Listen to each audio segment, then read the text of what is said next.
News updates చూస్తే గత ప్రభుత్వంలో అధికారాన్ని అడ్డుపెట్టుకుని అక్రమాలకు పాల్పడిన వారిని తమ ప్రభుత్వంలో ఉపేక్షించేది లేదని వారిపై కఠిన చర్యలు తీసుకుంటామని అన్నారు మంత్రి కొల్లు రవీంద్ర. తిరుపతి జిల్లాలోని గంగ జాతర సందర్భంగా పల్ల వీధిలోని వేషాలమ్మ ఆలయానికి మంత్రి సారని సమర్పించారు.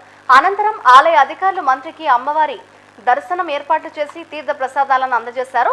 గత ప్రభుత్వంలో పనికిరాని బ్రాండ్లను తయారు చేసి మద్యం దుకాణాల్లో అమ్మకాలు జరిపి ప్రజల ఆరోగ్యంతో చెలగాటమాడి సొమ్ము చేసుకున్న వారిని విడిచిపెట్టేది లేదని స్పష్టం చేశారు.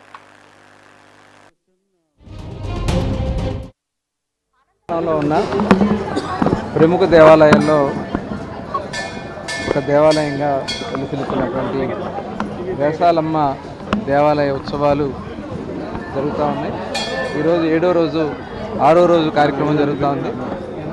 మొత్తం 7 రోజుల పాటు అమ్మవారిని రకరకాల అలంకారాలతో అమ్మవారికి వేషాలు వేయించి పాలెగాడి సంహారాన్ని చేసే కార్యక్రమమే ఈ జాతర యొక్క ముఖ్య ఉద్దేశం.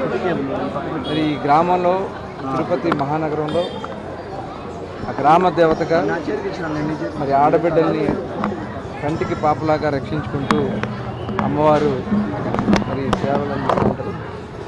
ఆవిడ అమ్మవారి యొక్క ఆశీర్వచనం కోసం మరి పెద్ద ఎత్తున భక్తులు అమ్మవారికి పూజలు సమర్పించుకుంటారు. ఈరోజు అమ్మవారికి సారి సమర్పించుకోవడం చాలా ఆనందంగా ఉంది. మరి చాలా సంతోషం. గౌరవ ముఖ్యమంత్రి చంద్రబాబు నాయుడు